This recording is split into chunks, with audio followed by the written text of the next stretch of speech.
자, 먼저 입장하겠습니다.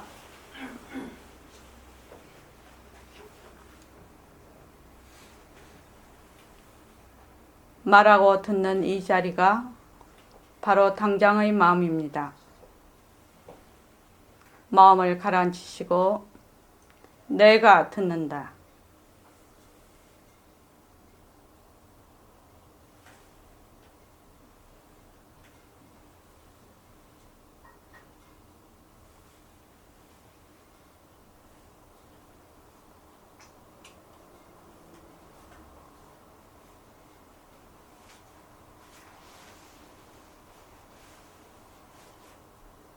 손가락을 무릎 위에 얹으시고 저를 따라 하십시오. 빛깔도 소리도 냄새도 없는 이 자리가 무정물인 손가락을 까딱까딱 한다. 빛깔도 소리도 냄새도 없는 이 자리가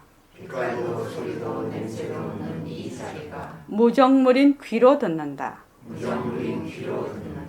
빛깔도 소리도 냄새도 없는 이 자리가 무정물인 입으로 말한다. 이 자리가 밥 먹고 일하고 이 자리가 공부하고 꿈꾸고 이 자리가 성내고 욕심내고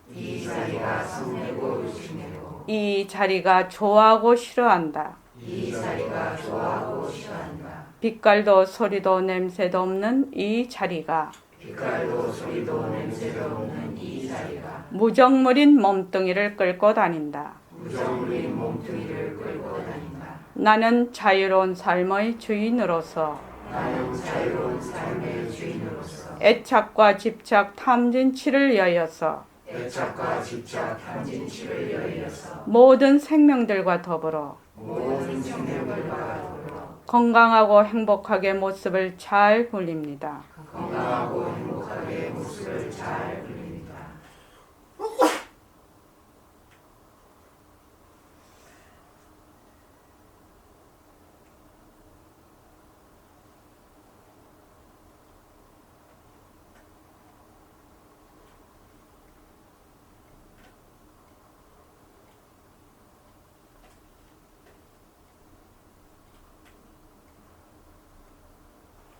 반갑습니다. 오늘 이제 3월달 주말 차례 정진이네요. 벌써 이 해도 3번이나 지금 다 돌아옵니다. 참 세월 빠릅니다. 우리가 늘 그 하루에 그 예불하고 예불성을 꼭 암송하시기 바랍니다. 지금 그 예불성을 한 그 예불성을 꼭 암송해서 그 예불을 하실 수 있도록 그렇게 좀 노력해 주시기 바랍니다. 그래서 시간을 내서 꼭 앉으시고 아침 저녁으로 5분도 좋고 10분도 좋고 몸에다가 익혀야 돼요. 몸과 마음에 익혀야 돼요. 좋은 습관을. 그래서 앉으시고 감사 노트 쓰시고 원 노트도 쓰십시오. 꼭 쓰시기 바랍니다. 이렇게 감사 노트도 쓰고 원 노트도 이렇게 계속 쓰고 보고 하다가 보면 자꾸만 지혜가 생겨요. 그걸 하다가 보면. 자, 오늘 정진 8일째인데 제가 이렇게 문자를 보냈습니다. 그 백봉 선생님의 그 법어집에 나오는 말씀입니다. 나의 뿌리는 법성체 그대로입니다. 법성체라는 것이 바로 본래 그 허공의 그 바탕자리를 얘기를 하죠. 법성체. 모든 그 일체만법의 그 뿌리가 되는. 그러니까 나의 뿌리는 바로 법성체다. 이 몸뚱이가 내가 아니고 나는 바로 그 법성체가 그만 그대로 나의 뿌리는 법성체 그대로입니다. 이렇게 보냈습니다. 왜 이걸 보냈냐면 오늘 이제 이 불교와 마음이 그 2번째 하는 시간입니다. 그래서 능음경에 저희 도반이신 황야청 선생님께서 그 진심과 망심을 구별하는 그 부분을 저거 능음경이 이렇게 길겠죠, 많겠죠. 그 중에서도 진심과 망심을 구별하는 그 부분을 떼서 이거를 이렇게 글을 또 책을 만들어 놓으신 책입니다. 그래서 왜 우리 혹시 그 전철 같은 거 내리면 요새도 많이 그러나요? 도를 아십니까? 이라고 쫓아오시는 분 있죠. 홍인옥 보살님 요새도 그럽니까? 요새는 모르겠어요.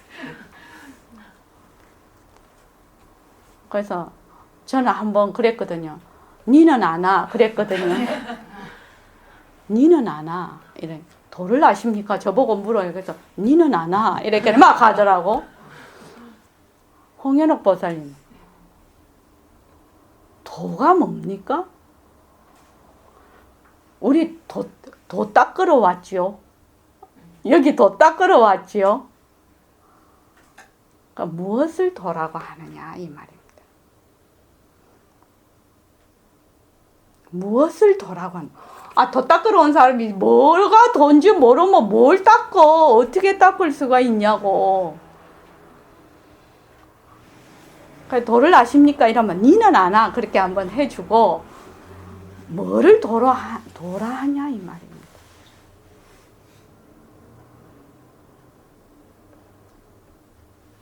덕만월 보살님 뭐를 도라고 합니까? 도가 무엇이라고 생각합니까?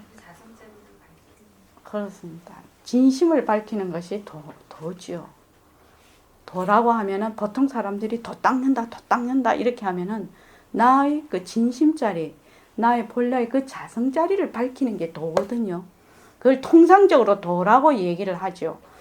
그래서 그 진심자리를 밝히는 것을 가장 상세하게 설명을 잘 해놓으신 게 이게 능엄경이라고 합니다. 이 책이 지금 있으신 분도 있고 없으신 분도 있는데 없으신 분은 좀 옆에 분하고 같이 보시기 바랍니다. 저번에 그 머릿말을 다 했고요. 오늘은 지금 페이지 이게 몇 페이지야? 18페이지. 될 수 있으면 앞부분은 그냥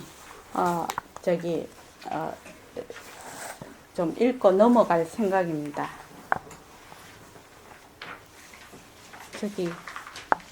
책 있으십니까? 예.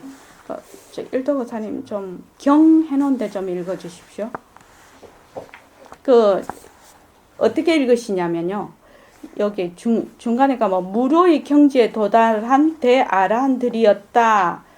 다음에 요거를 좀 읽으시고, 요 지금 프린트물이 그게 생략이 되어 있습니다. 있으시고 그 뒤에 또 읽어주시면 되겠습니다. 이와 같이 나 아나는 들었다.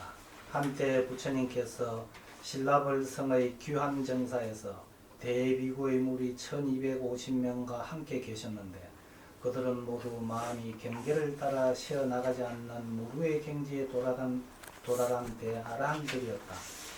그들은 불제자로서 부처님의 가르침을 잘 따라서 우주에 존재하는 모든 세계를 초월하였으므로 능히 여러 세계 여러 국토에서 훌륭한 모습을 나투어서 부처님을 따라 법륜을 굴리되 부처님의 유촉을 잘 따르면서 계율을 엄격하고 정경하게 지켜서 삼계의 큰 모범이 되고 중생을 제도하고자 몸을 한량없이 나투어서 그들을 해탈시켜 미래의 고통에서 구제하고 모든 번뇌를 초월하게 하여 주었다. 그 수제자인 대지 사리루, 마하목건년, 마하구치라, 부르나미 다라니자, 수보리, 우파니사타 등이 상수가 되었다. 또 한량없는 백지불의 무리들인 무학과 초신자들이 함께 부처님 처소인 규한정사에 모였다. 예. 이게 이제 제일 처음에 능엄경이 차돌 능엄이라 해가지고 굉장히 사실은 어려운 경전입니다. 이게 지금.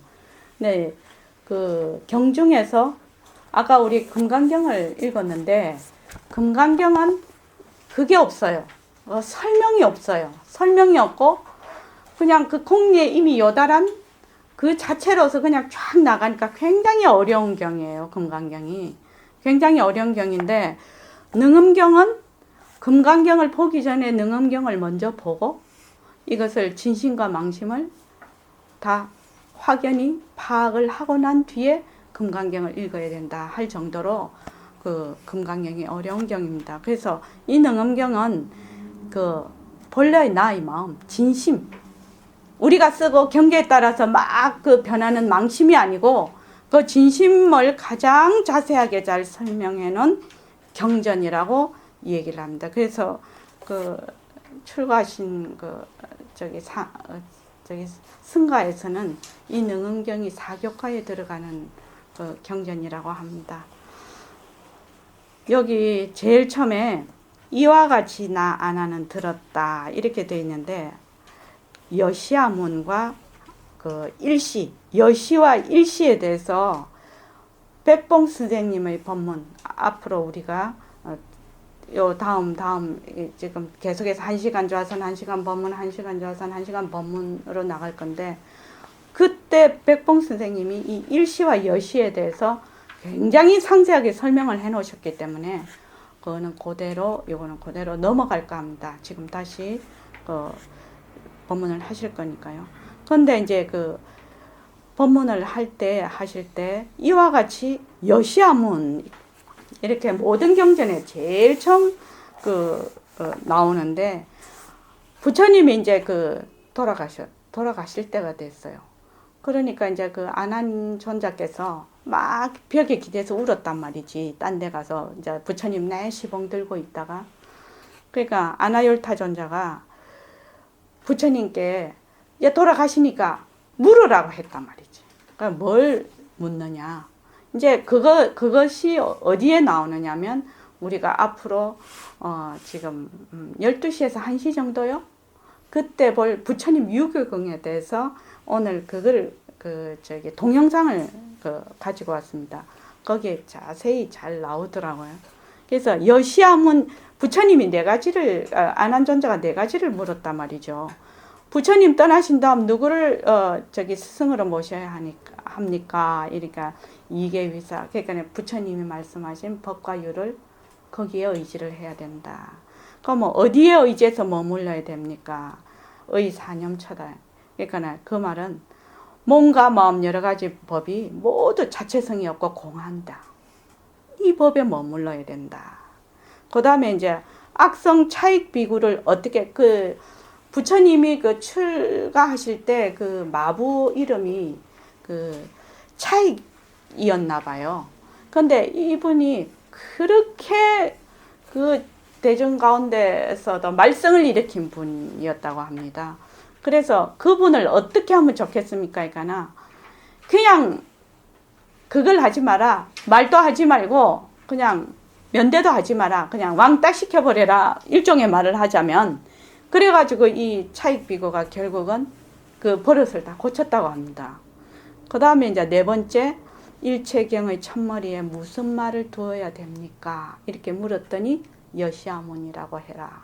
그렇게 하셨다고 합니다. 그래서 이 여시아문이 그렇게 해서 여시아문 이렇게 된 거라고 합니다. 이게 자 여기에 이제 그냥 밑에 이제 자세히 신뢰벌성 기완정사 이렇게 다 나와 있기 때문에 요거는 그대로 넘어가면서 어디를 지금 보냐면 무루의 경지에 도달한 대아라한들이었다 이렇게 돼 있단 말이죠. 여기서 이제 무루가 백봉 선생님의 번역으로는 쇠이 없는 이렇게 새어 나가는 것이 없는 이렇게 돼 있단 말이죠. 그럼 무루의 반대는 유루인데 우리 같은 사람들은 유루에 속합니다. 말로 하자면. 그래서 루자가 어려워서 한번 보자.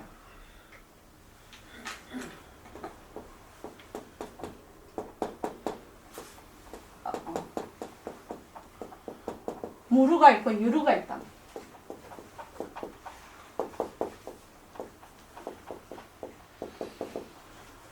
요거는 셈이 없는, 새어나가는 것이 없는, 셈이 없는. 요거는 셈이 새어나가는 이 셈이 맞습니까? 셈이 없는 이렇게 해야 됩니까? 셈이 없는이라고 해야 됩니까? 셈. 예? 셈. 이거 맞습니까? 소위. 소위 예. 자, 무료와 유료의 차이가 무료와 유료하고 어떻게 차이가 있나? 그래야 우리가 유료로 하면 안 되겠고 그 무료가 돼야 되겠구나. 무료가 돼야 되겠구나. 그냥 무료와 유료의 차이가 어디 있느냐 이 말이죠. 지금 제일 처음에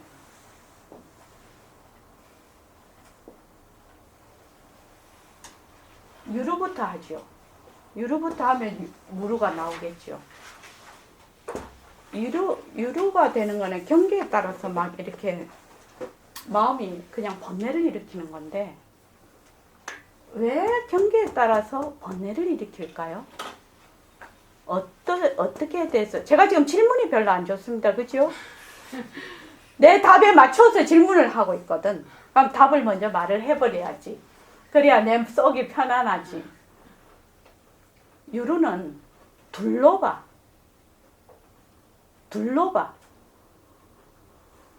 무슨 뜻인지 알죠? 둘러본다. 모든 걸. 나와 너, 부처와众生, 밝음과 어둠. 둘러본다는 뜻은 주객이 갈라진다는 뜻이고 모습을 실체가 있다라고 보는 겁니다. 둘러봐 이거는. 둘러본다. 우리 십자총 한번 보십시오. 십자총의 두 번째 보면은 둘러보아 모습에 붙이면 도깨비 굴에 떨어진다. 그렇게 돼 있죠. 십자총. 예. 그게 바로 유루라. 둘러보는 거. 그런데 이거는 하나라고 말을 할 수는 없지만 이름으로 말을 해서 본래 무일물이니까 하나로 본다. 무엇을 하나로 보나? 하나로 본다. 이거는 둘러봐. 그죠? 둘러보게 되니까 이것은 어떻게 되냐? 경계에 맨날 따라다녀. 막 변하는 경계에 따라다녀. 경계에 따라다녀. 경계에 따라다닌다. 그런데 요거는 경계에 안 따라다니겠죠. 이거는. 그래서 이거는 경계와 타협을 안 해. 이거는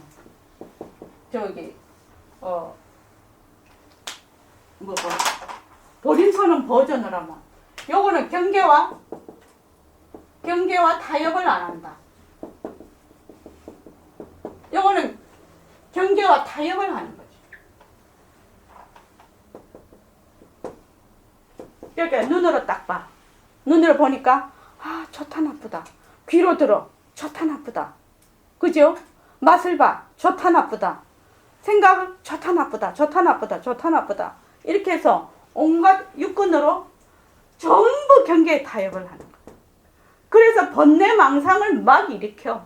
그런데 요거는 눈으로 보는 거하고 타협을 안 해. 보기는 보되 타협을 안 해. 듣기는 듣되 타협을 안 해. 그러니까 경계에 휘둘리지 않는다는 뜻입니다. 그러니까 요거는 밖으로 막 내달라. 유루는 왜?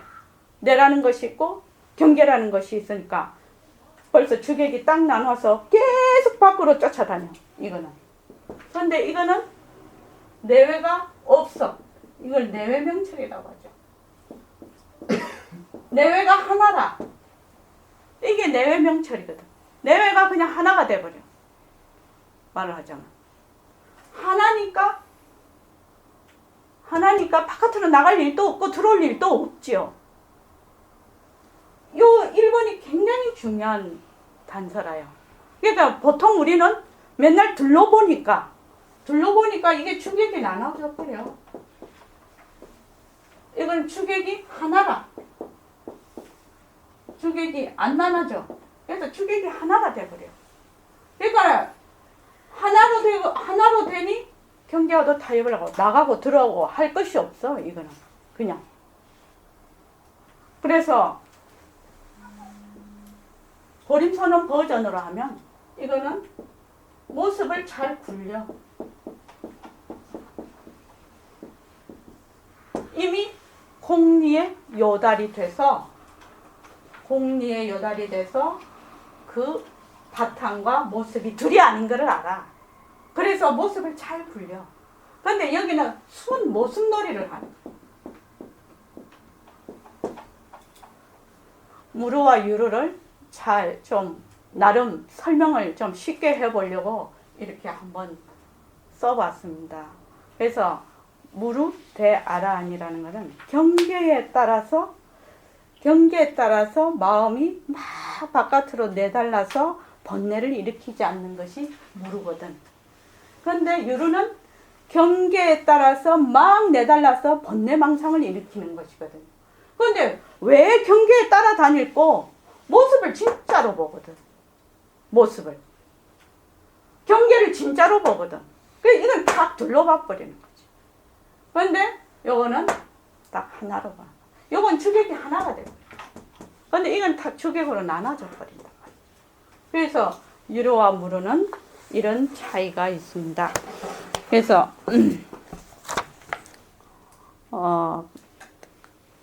그 다음에 또 한량없는 벽지불들의 물인 우학, 그 밑에 보면은 더 공부할 것이 없는 경지에 이른 수도자를 무학이라고 그렇게 지금 밑에 그게 돼 있습니다. 설명이. 그래서 모였다. 그 다음에 이제 그 경 다시 또 그 밑에 읽어 주십시오. 마침 그때가 마침 그때가 비구들이 하한글을 마치고 자자하는 날인지라 시방의 보살들이 평소에 공부하다가 이심나는 부분을 부처님께 질문하여 해결하고자 기한정사에 찾아와서 자비와 위엄을 갖춘 부처님을 뵙고 심오한 설법을 듣고자 하였다. 그때 여래께서 법자를 펴고 편안히 앉아서 모든 회중을 위하여 심오한 법문을 말씀하시니 법회에 모였던 청정한 대중들은 과거에 일찍이 없었던 미정류의 깨달음을 얻었다. 예. 여기 보면은 그 자자라고 돼 있죠. 자자를 밑에 한번 보십시다. 자자라는 게 음력 7월 보름인 백중날에 한글을 해제하는데 이때 결제 기간인 석 달 동안 닦은 덕행과 지은 허물에 대하여 서로 흉금을 틀어놓고 탕마 충고 반성하는 행사를 자자라고 한다.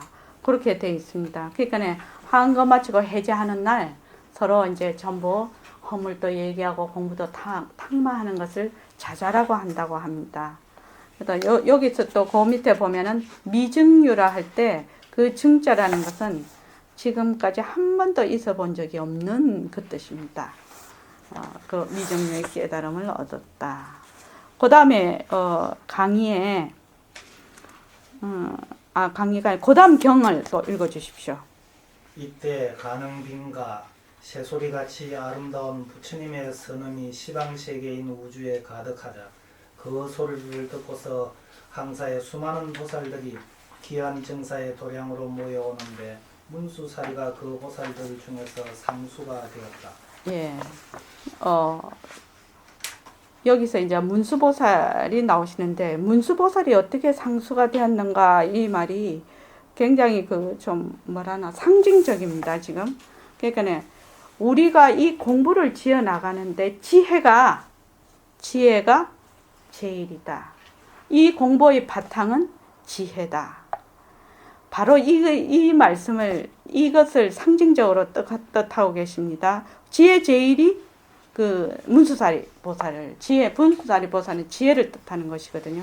그러니까 우리가 공부를 하는 가장 바탕은 지혜다. 지혜가 바탕이 되어야 된다. 그래서 앞으로 우리는 바로 이만 이대로 문수보살이 되는 겁니다. 문수보살이 따로 계시고 우리가 따로 있는 것이 아니라 문수보살의 성품자리와 나의 성품자리가 둘이 아닌 것을 아는 거죠. 그래서 이만 이대로 지금 덕마늘 보살님 이만 이대로 문수보살이 되는 그 공부를 하고 있는 겁니다. 그래서 만약 우리가 이 능엄경 공부를 하는데 몸뚱이가 내다 이렇게 해서 공부를 하려면 말짱 꽝이다 이 말입니다. 지금 색신으로서 능엄경을 공부하면 말짱 꽝이라. 무엇으로서? 바로 그 지혜짜리로서 법신짜리로서 이 공부를 해야 된다 이 말입니다. 그래서 그 다음에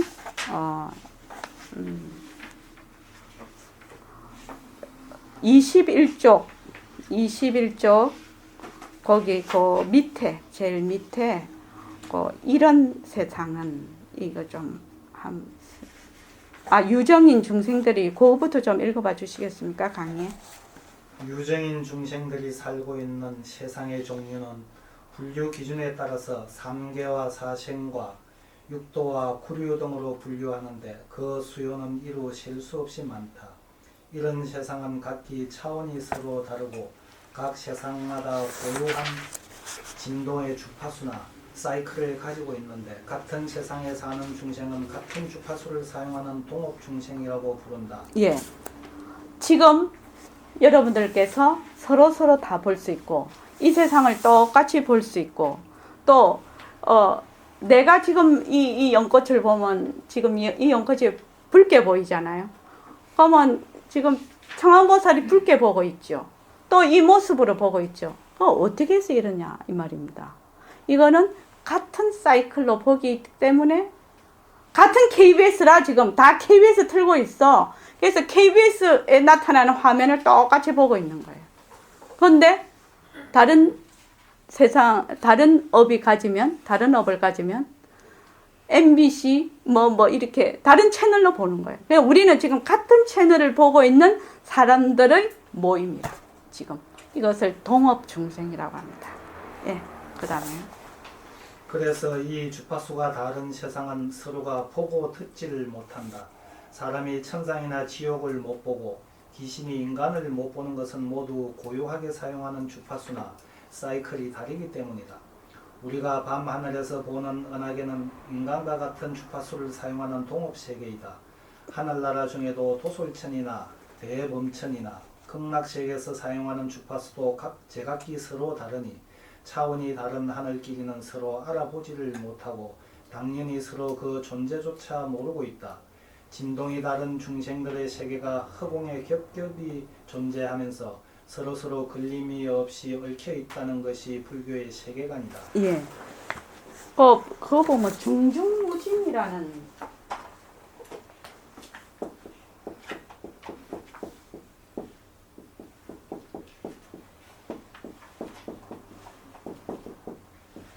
진짜가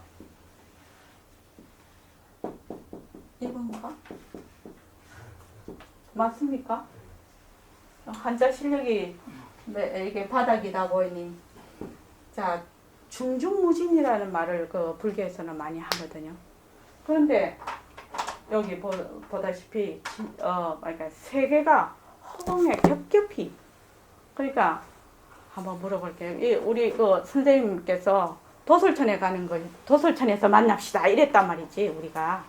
근데 저기 공덕장 보살님 도솔천이 얼마나 멀리 있나요? 얼마나 뭡니까? 그 거리 압니까? 김성미 보살님은 압니까? 거리를? 몇 광년 정도 가야 될 것 같아요? 자성월 보살님은요?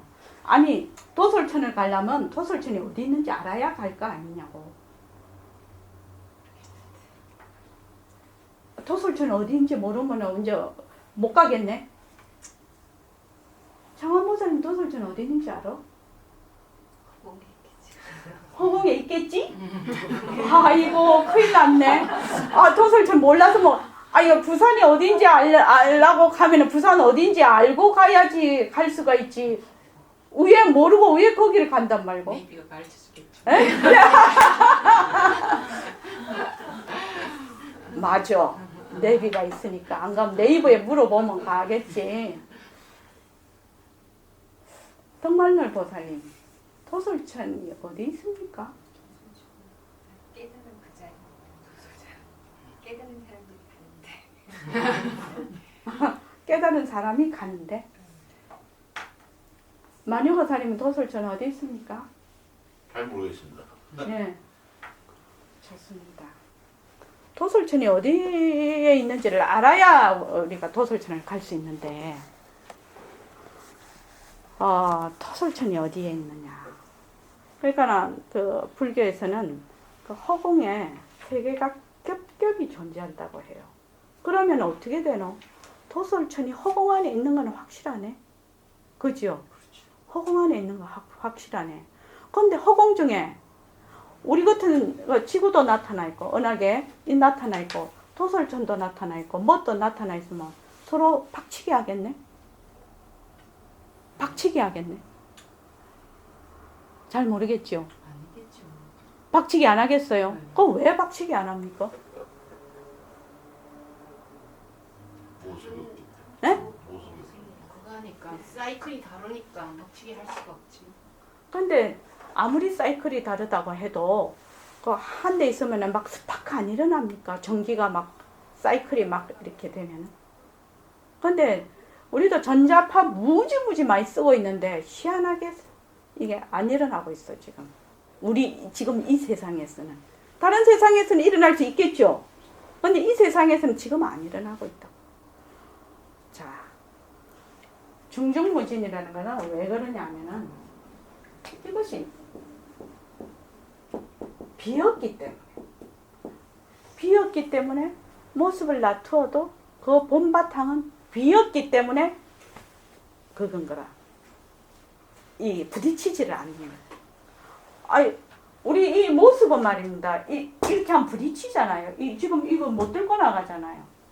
그런데 본래 우리 바탕은 텅 비어 있어서 이것도 비었고 나도 비었기 때문에 본래 다 공성이라서 다 하나로 존재를 한단 말이지 지금. 근데 요점이 어렵단 말이에요. 왜 어려우냐? 우리는 둘로 보거든. 모습이 실체가 있다고 보거든. 지금 우리의 이 업력으로는 지금 현재로. 그래서 도솔천이 어디 있을꼬? 지금 우리 내일 아침까지 이제 공부를 하게 되는데 백범쌤 법문도 들으시고 좌선도 하시면서 도솔천이 어디에 있노? 도솔천 가기는 가야 되는데 어디에 가서 도솔천이 어디에 붙었는가? 그 우리 답을 한번 내봅시다. 그 1박 2일 동안이요. 그래서 진동이 다른 중생들의 세계가 허공에 겹겹이 존재하면서 서로서로 걸림이 없이 얽혀 있다 하는 것이 불교의 세계관이다. 지금 우리 이 은하계, 우리 지금 이 동업을 쓰는 데는 내가 일심행이 이런 몸이라 지금 이런 몸인데 도솔천에서는 산이 될 수가 있어. 내 이대로 바다도 될 수, 다른 데는 또 바다도 될 수 있어. 나무도 될 수 있어. 가능합니까, 공덕장 보살님? 그렇다면 사이클이 달라서. 그 말입니다, 이 말은. 자, 그 다음에 공덕장 보살님 읽어볼까요? 그날은부터. 그날은 사사이 왕이 돌아가신 부왕의 제사를 지내는 날이었다. 왕은 부처님을 궁굴의 내전으로 청하여 몸소 영접하고 진수성찬을 차렸으며 겸하여 여러 대보살들도 몸소 맞아들였다. 신라불성에 사는 장자와 거사들도 대중들께 공양을 올리고자 하여 부처님께서 왕림해 주시기를 기다리므로 부처님께서 문수보살에게 분부하시어 보살과 아라한 중 일부를 데리고 가서 여러 제주의 공양에 응하라고 하셨다. 그 강의를 좀 한번 읽어보십시오.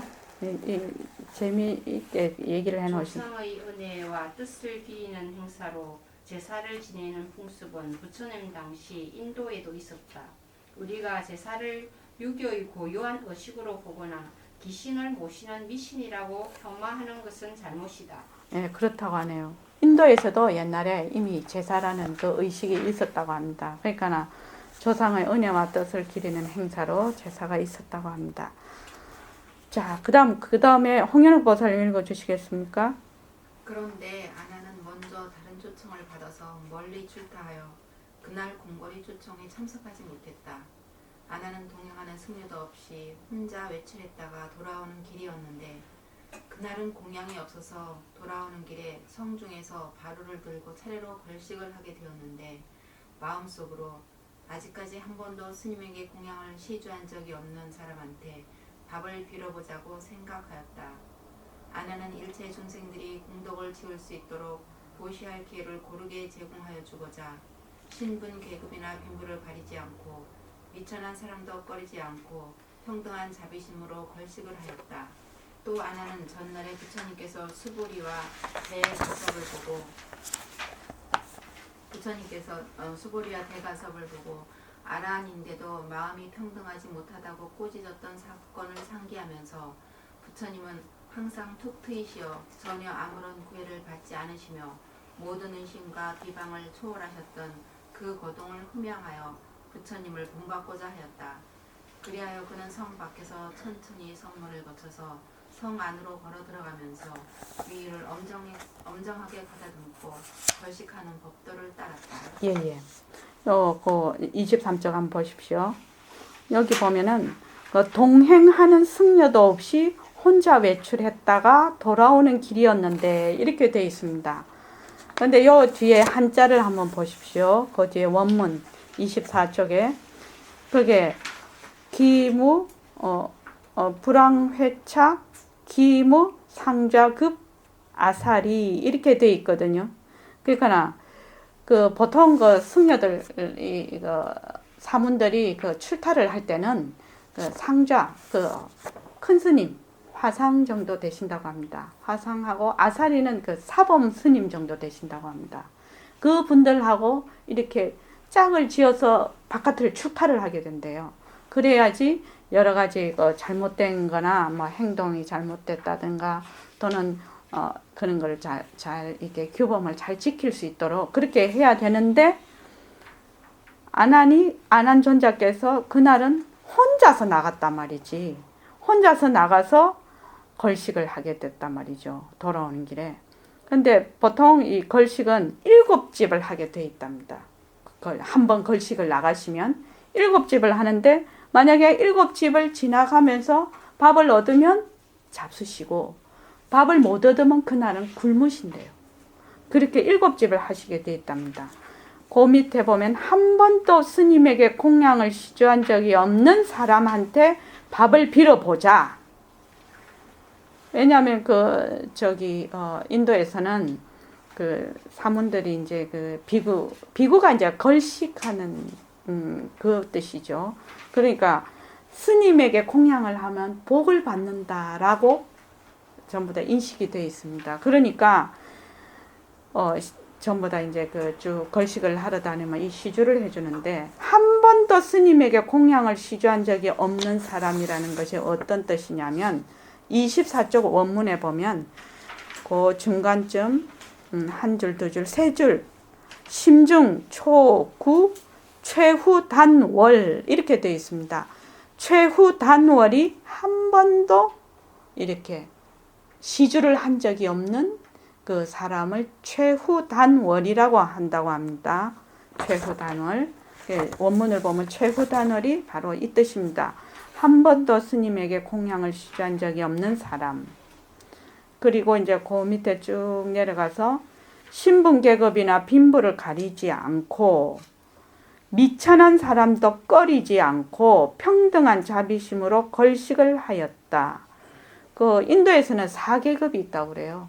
그 제일 위에가 브라만 제사를 지내는 계급, 그 다음에 크샤트리아, 그 다음에 왕조, 그 귀족 계급, 그 다음에 이제 그 바이샤 평민 계급, 그 다음에 수드라라는 비천한 계급이 있는데 그 뒤에 다시 원문을 보시면은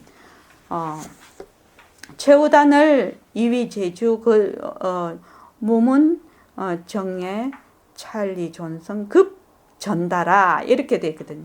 요 전달아라는 요 사람들은 뭐를 전달하라고 하냐면 백정이나 왜 그 처형을 할 때 그 우리나라로 말하면 망나니 살인을 하는 그런 사람들이 가장 그 비천한 그런 사람들이었다고 합니다. 그건 정말 벌레보다도 못한 그런 사람들인데 이 사람들에게 미천한 사람도 꺼리지 않고 평등한 자비심으로 걸식을 하였다. 또 하나는 전날에 부처님께서 수고리와 대가섭을 보고 아란인데도 마음이 평등하지 못하다고 꾸짖었던 사건을 상기하면서 이렇게 돼 있는데 그 우리 그때 그 영거사님과 그 유마경에 공부를 할 때 그 수보리는 부잣집만 걸식을 하러 가. 왜냐하면 가난한 사람들한테 부담을 줄까봐. 그런데 또 마하가섭은 가난한 사람만 쫓아다니면서 또 걸식을 하러 간단 말이야. 가난한 사람들은 복전이 없단 말이지. 복을 지을 그 형편이 못 되니까 내라도 가서 얻어먹고 복을 시험해 주겠다 이렇게 생각을 한단 말이지. 그러니까 그때 유마거사가 마음이 평등하지 못하다고 꾸짖었단 말이죠. 이 유마경에 그때 나왔습니다. 그래서 꾸짖었던 사건을 상기하면서 부처님은 항상 툭 트이시어 전혀 아무런 구애를 받지 않으시며 가난한 집이고 부잣집이고 차등을 두지 않고 그냥 차례대로 걸식을 하셨단 말이죠. 그래서 모든 의심과 비방을 초월했다. 의심이라는 것은 가섭존자는 왜 가난한 집만 찾아다니냐. 또 비방이라는 것은 왜 수보리 존자는 잘 먹으려고 부잣집만 찾아다니나? 또 이렇게 생각을 한단 말이지. 사람들이 생각해. 그래서 모든 의심과 비방을 초월하셨던 그 거동을 흠양하여 부처님을 본받고자 하였다. 그리하여 그는 성 밖에서 천천히 성문을 거쳐서 성 안으로 걸어 들어가면서 위를 엄정하게 가다듬고 걸식하는 법도를 따랐다. 요 위가 이렇게 설명이 되어 있습니다. 점잖고 일거일동이 흐트러지지 않고 모든 모범이 되는 행동 거지를 위라고 하는데 우리 네 가지 예불성의 네 가지 나의 소임이 보면 제일 처음 나의 색시는 부처님의 위를 들래는 대행기간입니다. 이렇게 되어 있습니다. 그 위입니다. 이 위가. 예. 그 다음에 청안보살님 읽어주시죠. 그때 아난이 걸식하는 도중에 홍등가를 지나가게 되었는데 거기에서 한수를 하는 마등가라는 여자를 만났다. 그녀는 사비가라 외도들이 사용하는 선범천 주문으로 아난의 정신을 몽롱하게 만들어서 집안으로 끌어들여서는 몸을 어루만지면서 유혹하여 아난의 기회를 허물어 버리고자 하였다.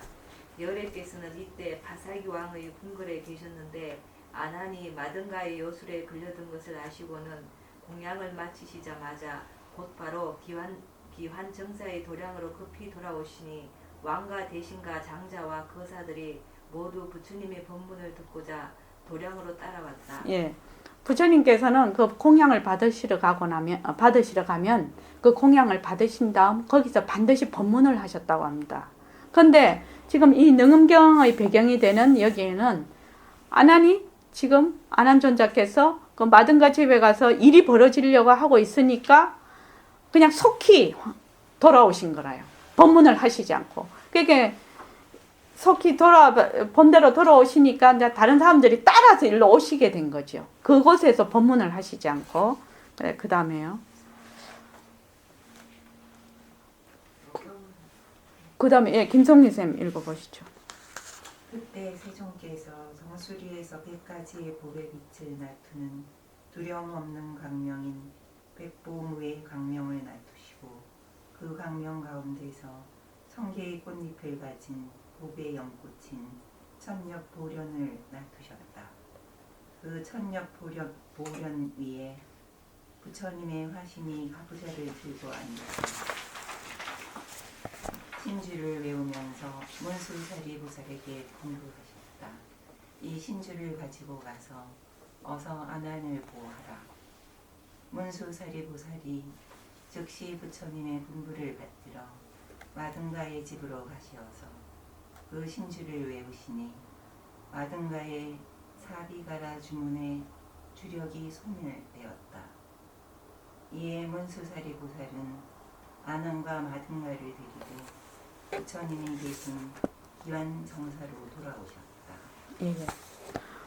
그러니까 이 지금 이 능은경의 이 배경이 아난존자께서 그 마등가 집에 가서 홀려서 개체를 계율을 범하려는 그 처지에 있던 그래서 이제 그게 이제 발단이 된 거죠.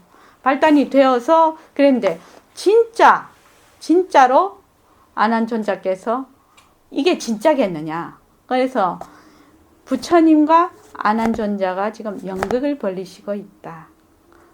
금강경에는 부처님과 수보리 존자가 주고받고 대화를 하고 계시죠. 그 말세 중생을 위해서.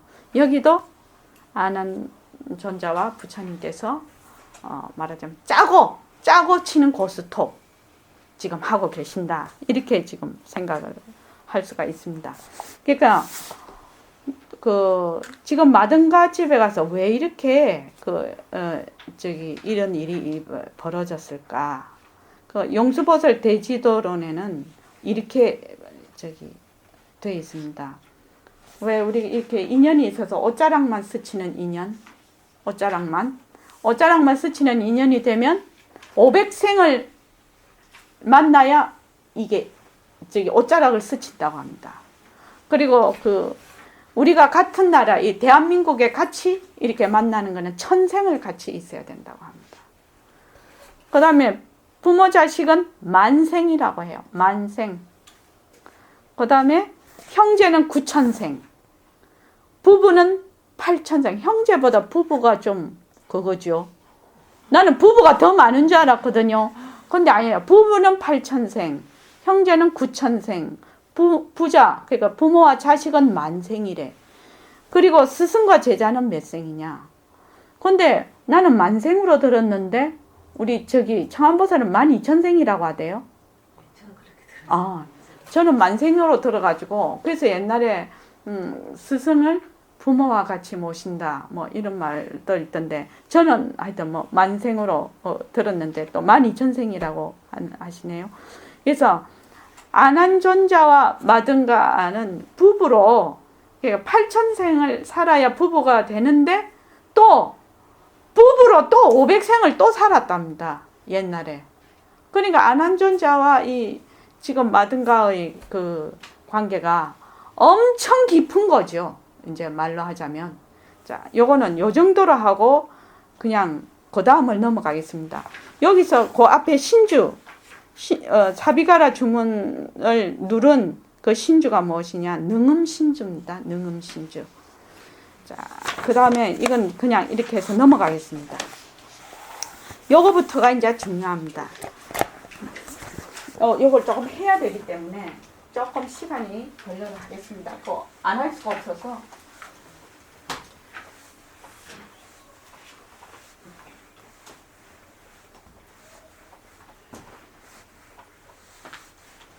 자, 진심과 망심 이렇게 됐습니다. 자, 먼저 그부터 읽어보죠. 경부터. 읽어보죠. 아나니 부처님을 뵙고는 엎드려 절하고 슬피 울면서 오랫동안 부처님의 설법을 많이 듣기만 하고 노력을 얻지 못한 것을 한탄하였다. 그 밑에도 또 읽으십시오. 그는 시방세계의 모든 부처님들이 우리를 얻게 된 묘한 사마타와 삼마와 선나의 최초의 방편을 말씀해 주시기를 부처님께 은근히 청하였다.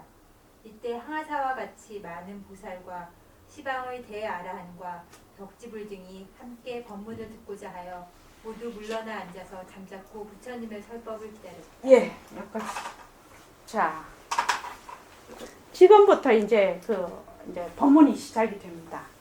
법문이 시작이 되는데 이 능음경에서 가장 중요한 것이 아까 말씀드렸습니다. 우리가 먼저 공부를 할 때 공부의 윤곽과 바탕을 우리가 늘 배웁니다.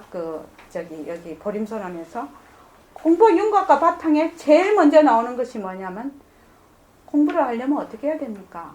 허공으로서의 나라고 하면 그만인데 허공으로서의 나라고 하면 그만인데 보통 자꾸 몸뚱이를 나라고 하기 때문에 이게 잘 안 된다. 이렇게 백봉쌤이 늘 얘기를 하신다고요. 이 허공으로서의 나라는 것이 진심이라. 절대성자리. 그래서 절대성자리가 바로 나다. 그 자리가 나다. 보고 듣고 말하고 생각하는 바로 이 자리가 나고 몸뚱이는 내가 아니다.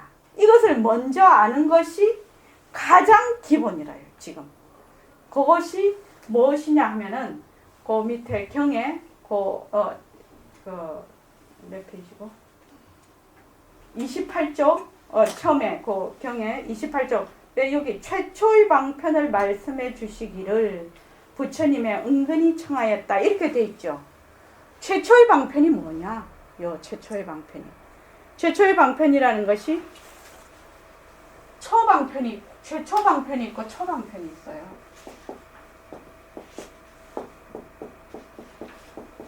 네, 능엄경은 굉장히 상세하게 되어 있습니다. 최초 방편은 요 망심을 다른 말로 하면 분별식이라고 하죠. 분별식은 내가 아니다. 요 망심은 내가 아니다. 지금 분별심은 진심이 아니다. 이걸 먼저 아는 겁니다. 최초 방편. 분별식은 진심이 아니다. 요게 최초 방편이라. 그 다음에 초방편은 뭐냐면은 여기서는 이제 견을 통해서 전부 설명을 하고 계십니다. 그 보는 자리를 통해서 견성, 보는 성품이 진심이다. 여기 초방편이라. 그러니까 지금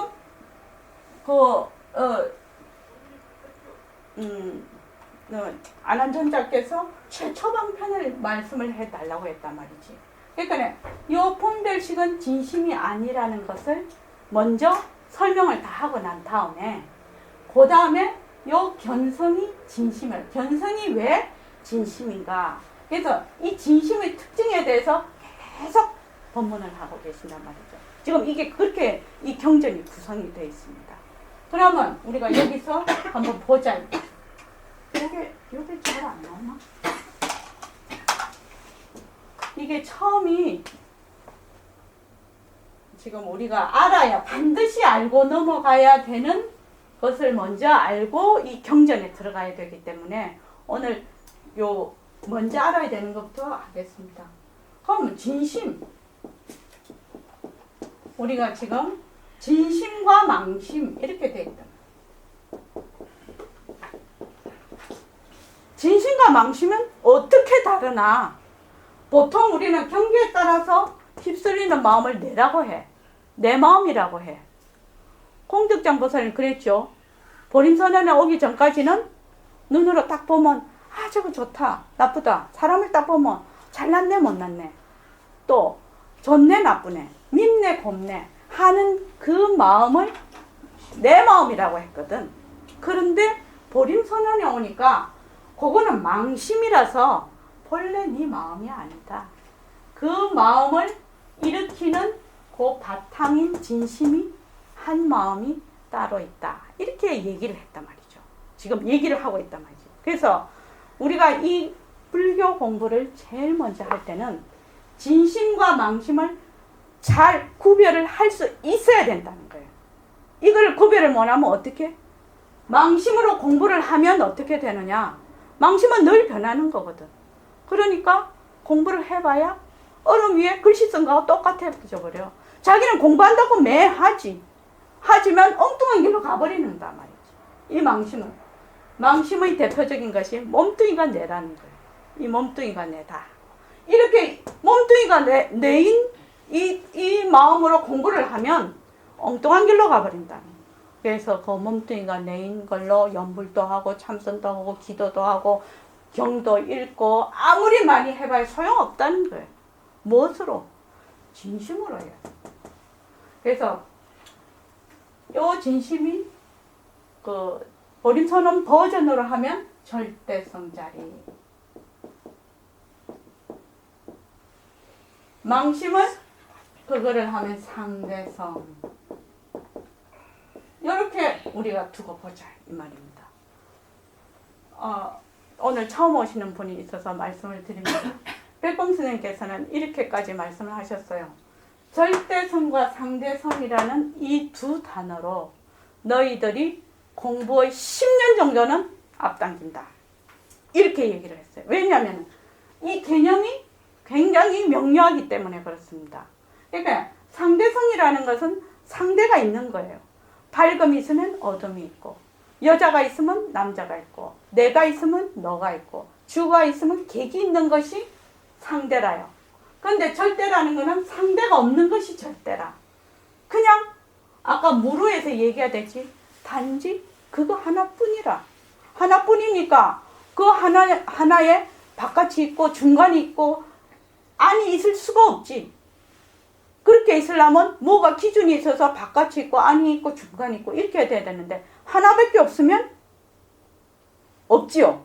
그게 내외가 없어져 버리죠. 하나밖에 없으면 그렇게 되는 겁니다. 그래서 여기 굉장히 양이 많네, 그죠? 나는 이걸 준비할 때는 이 1시간 안에 할 수 있다고 생각했는데 1시간 안에 못 하겠는데 이거.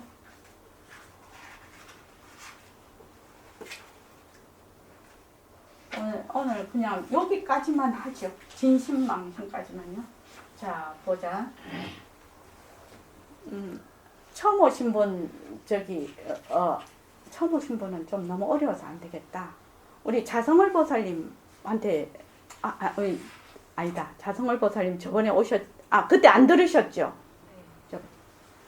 자, 진심과 망심을 구별하는 가장 중요한, 무엇을 진심이라 하고 무엇을 망심이라고 하지? 근데 이 두 개를 구분하는 무엇을 가지고 구별을 하냐 이 말이지. 그 기준이 뭐냐 이거지. 무엇을 가지고 진이다 망이다 이렇게 하느냐는 거예요. 그것이 무엇일까? 그것이 무엇일까? 그것이 무엇일까요? 굉장히 중요한 얘기라요. 이 얘기가요. 이것만 처음만 딱 알면 그냥 술술술술 풀려. 보십시오. 우리는 진심을 지금 찾으려고 하고 있어. 밝히려고 하고 있어. 그런데 진심과 망심을 구별을 하는 가장 중요한 1번이 무엇인지를 알아야 진심과 망심을 구별할 거 아니냐고. 변하고 변하지 않는 거. 니 진짜 잘하네. 우리 친구라요. 진짜 똑똑하다. 니 그날 안 왔잖아. 당연한 거 아니에요, 그거는. 아까 뭐 벚꽃이다. 우리 몸은 벚꽃이다 했으니까 그거는 망심이고. 근데 그거 되게 어려운데.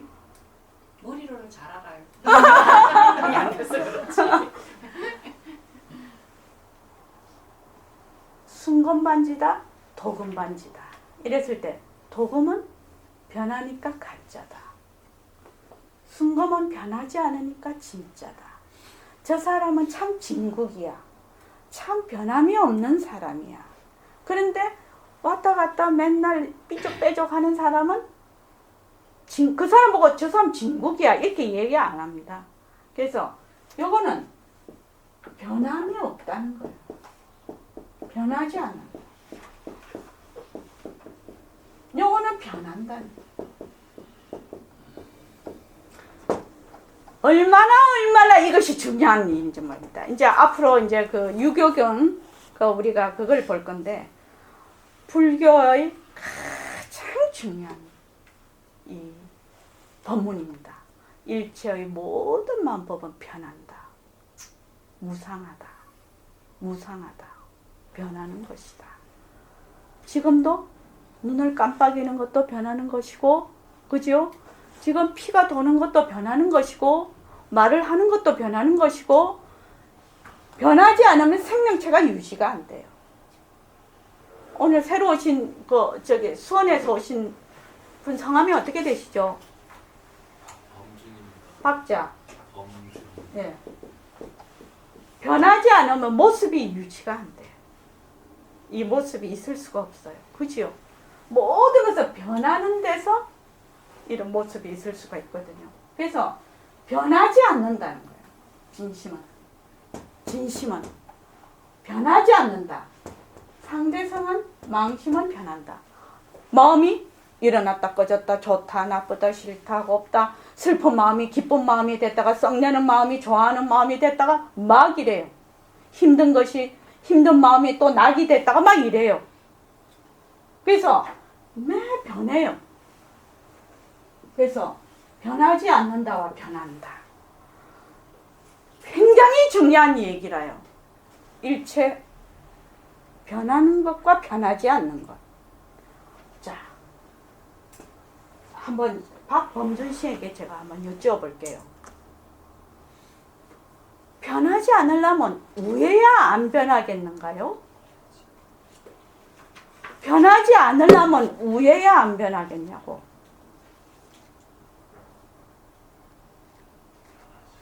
예? 황경식 거사님도 한번 생각해 보십시오. 예, 그렇습니다.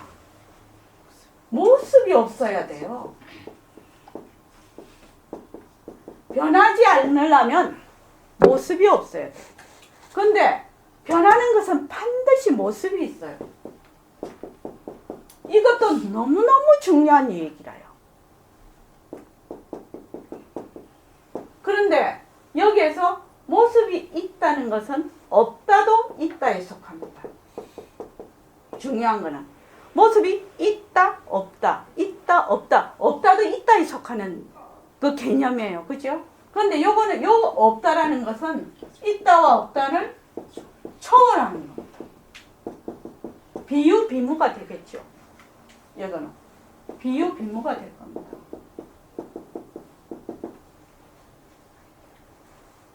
그런데 참 중요한 것이 모습이 딱 있으면 말입니다. 주객이 딱 갈라져 버려요. 이게 주객이 딱 갈라져 버려요. 아까 저게 우리가 그 유루의 얘기를 했죠. 다 통하는 얘기입니다.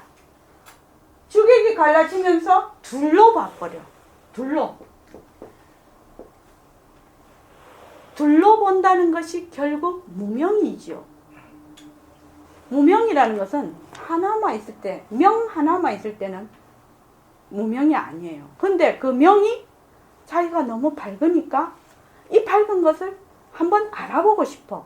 이러면 자기가 자기를 보고 싶다고 하는 데서 주객이 갈라져 버려. 그래서 그 밝은 거를 알려고 하는 그곳에 그 주와 객이 나눠서 그냥 거기에 들어앉는 것이 무명이라요.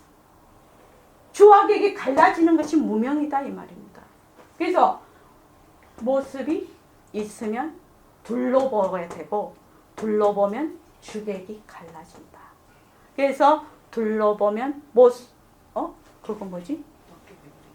둘로 보아 모습에 붙이면 둘로 보아서 모습에 붙이면 도깨비굴에 떨어진다. 그 말입니다. 그래서 모습이 없다. 모습이 있다. 굉장히 이 두 개가 너무너무 중요한 얘기예요. 너무너무 중요한 얘기예요. 그리고 그 다음에 우리가 지금 모습 공식을 열심히 해왔잖아요. 지금까지. 그렇기 때문에 이 말을 알아듣는 거예요. 현재. 모습 공식을 안 하면 굉장히 어려운 얘기라 이게. 그래서 모습이 없으니까 무엇이 없나요? 시작과 끝이 없어요. 모습이 없으니까. 시작과 끝이 없어. 무시무종이라.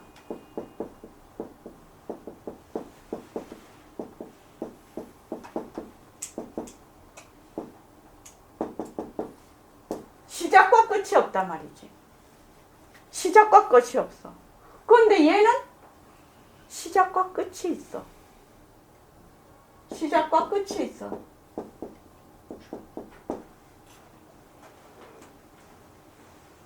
무시무정 어디서 많이 듣던 얘기죠. 불교에서 많이 하죠. 시작과 끝이 있다는 것은 무엇이 있을까요? 생과 멸이 있다는 얘기입니다. 그런데 시작과 끝이 없으니까 생도 없고 멸도 없어. 불생불멸이다. 이게 불생불멸이 된단 말이죠. 그런데 요거는 생멸이 돼. 생멸문이죠. 이거는 불생멸문이고 이거는 생멸문이 되죠. 생멸이 있어. 그래서 여기서 생사가 있는 거예요. 생사가. 생사는 무엇 때문에? 시작과 끝이 있어서, 모습이 있어서 변하기 때문에. 생사라는 것이 나고 죽는다는 것이 전부 변한다는 이치거든, 이게. 그래서 그 다음에 참 재미있어요. 요거는 그대로 자체성이라. 우리가 오늘 말한 거 뭐지? 오늘 그거 보낸 거 법성체. 이 바로 법성체인데 이거는 자체성이 없어. 자체성이 없어요.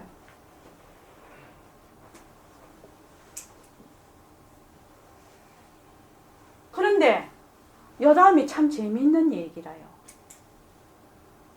진심도 공성이고 성품이 텅 빈 성품이라. 상대성도 망심도 공성이라. 지금 참 재미있게 됐네. 지금은 이거하고 이거하고 계속 대비가 됐는데 그 바탕의 성품이 요것도 공성이고 요것도 공성이네 지금. 그러니까 여기서 진심도 공성이고 이 일체만법도 전부 공성이구나. 이렇게 되면 여기서 공리를 파악하고 공리에 요달을 하게 돼. 지금 이것이 돼버리면 이게 그렇게 돼서 이게 지금 요 위에다가 쓸게요. 제가 이렇게 지금 도표를 만드는 거는 이해를 돕기 위해서 그렇습니다. 그러면은 이게 개념이 잘 이렇게 확립이 돼서 공부하기가 수월하지 않을까 이렇게 해서 하는 겁니다. 진심도 공성이고 상대성도 공성이 돼야 상대성은 절대성의 굴림세라는 말이 성립이 돼. 상대성은 절대성의 굴림세.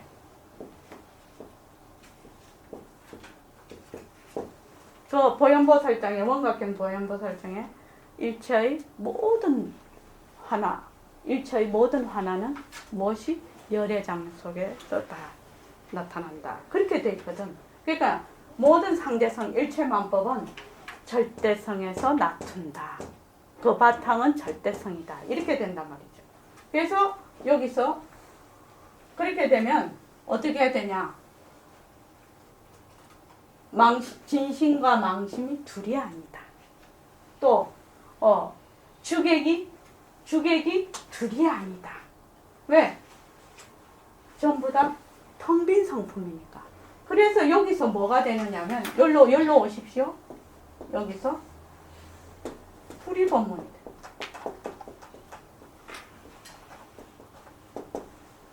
불이법문이 되는 데는 이런 이치가 있단 말이지. 그냥 덜렁 불이법문이 되는 거야. 불이법문은 철저하게 공리를 바탕으로 해야 불이법문이 가능한 거예요. 이게 지금 불이법문은 우리 그 입불이법문 나오죠. 그렇게 해서 이제 하는 말이 나오지. 자, 모습 이대로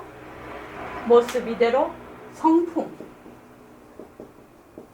모습 이대로. 모습과 성품은 둘이 아니다. 이렇게 하듯이 모습과 성품은 상대성과 절대성은 둘이 아니다. 그죠? 또 있죠. 색신 이대로 법신. 색신과 법신은 둘이 아니다. 또 이제 다 넣어보십시오. 자기 아는 거. 중생은 중생 이대로 붙여. 상대가 되는 모든 것이 여기에 다 대입이 됩니다. 그렇게 돼서 보림선언의 버전으로 하면 허공이 하나니 지도리가 하나다 이 말이 되는 겁니다. 이게 허공이 하나니 지도리가 하나다. 지도리가 하나니 목숨이 하나다. 요 결론이 지금 이런 것들이 다 지금 포함이 되어 있는 얘기라요. 지금 허공이 하나니 지도리가 하나다 이 뜻은. 그래서 요 진심 지금 말씀하고 계시는 그 부처님께서 말씀하고 계시는 요 진심을 먼저 알아야 너가 바로 공부에 들어갈 수가 있다. 요 진심이 어떻게 생겼노? 요렇게 생겼다는 거야. 근데 너는 망심은 네 마음인 줄 안다는 거야. 망심은. 그래서 이 망심과 진심을 정확하게 구별을 해서 이 진심을 먼저 알아라. 그리고 나중에 가서 진심과 망심이 둘이 아닌 그 도리까지 간다. 이 말이거든요, 지금. 그래서 진심과 망심을 먼저 구별을 하고 망심이 내 마음이 아님을 알고 나중에 진심과 망심이 둘이 아는 자리로 가야 우리가 말하자면 본래의 나의 자성을 밝힌다. 이렇게 되어 있단 말이죠. 그래서 요거를 굉장히 잘 이해를 하려면 무엇을 해야 될까? 그러면 요 진심을 밝히려고 해. 진심을 밝히려고 하는데 자성을 보살님 오늘 처음이라서 이 시간이 많은데 죄송합니다. 진심을 밝히려고 하는데 진심은 모습이 없는데 왜 밝히겠노? 이게 문제라 우리가. 진심을 밝히고 싶어. 근데 진심이 모습이 없는데 모습이 없는 진심을 어떻게 밝혀? 어떻게 해야 밝힐 수 있습니까? 어떻게 해야 밝힐까요? 변하고 헛것이다를 계속하는데 왜 변하고 헛것이다를 해야 되죠? 모습에 가짜를 진짜로 알아요. 자, 보십시오. 끝에 가면 진심과 망심이 둘이 아니라 망심 속에 진심이 있고 진심 속에 망심을 놔두어. 그죠? 그런데 진심은 모습이 없어. 모습이 없으니까 어떻게? 모습이 있는 망심이 변하고 허망한 것이라는 것을 확실히 알면 이 진심이 드러난다는 거예요. 그래서 모습 공식을 하라는 거예요. 모습 공식을 하면 실참이 되거든. 생활 속에서 실참이 된다고. 바로바로. 모든 일체의 그 만법에 대해서. 일체의 모든 하는 일에 대해서. 그래서 모습 공식을 하게 되는 이유가 여기에 있는 겁니다. 모습 공식을 하면 철저하게 이 상대성이 환인 것을 알아. 철저하게 이 상대성이 망심이 환인 걸 알면 그 환이 어디서 나왔냐? 진심에서 나왔거든. 그러니까 진심이 드러나는 거예요. 그렇게 공부를 하고 있다 이 말이에요. 지금 우리 보림선언에서. 그래서 모습 공식이 제일 처음에 뭐예요? 모습은 자체성이 없다. 자체 지혜가 없다. 자체성이 없다. 실체가 없다. 둘째, 모습은 변한다. 자체성이 실체가 없는 놈이니까 변하지. 모습은 헛것이지. 변하니까. 진짜가 아니지. 실답지 않지. 그래서 모습에 머물 수가 없어. 모습에. 당연하죠. 머물 수 없죠. 그래서 이것이 다 되면은 공리를 파악을 하게 돼. 공리를 파악하게 된단 말이죠. 공리를 파악하지 않으면 이 공부는 못합니다. 만약에 공리가 바탕이 안 되면 이 공부 이빨이 안 들어가는 거예요. 아무리 해요. 똥덩어리만 자꾸 더 뒤집어 쓰는 거예요. 똥덩어리만 더 뒤집어 쓴다고. 왜? 이것을 중심으로 하고 있거든. 그래서 모습을 잘 불리자. 그래서 요게 새말기라요.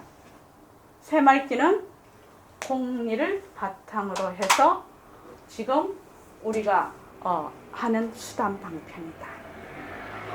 이 말입니다. 그래서 지금 왜 모습 공식을 하게 되고 왜 새말기를 하게 되는가? 그것을 지금 진심과 망심을 가지고 지금 절대성과 상대성을 가지고 설명을 한 겁니다. 지금 요것이 지금 현재 내가 머리에 딱 이렇게 지금 이제 이게 도표로 딱 들어와 있으면서 이제 다음 시간에 이 경을 읽기 시작하면 굉장히 이 이해도가 높고 또 내가 이것을 빠르게 숙지를 할 수가 있습니다. 근데 이것이 안 돼 있으면 맨날 헤매. 이게 지금 경이 너무너무 어렵고 이해가 잘 안 됩니다. 자, 애쓰셨습니다. 감사합니다.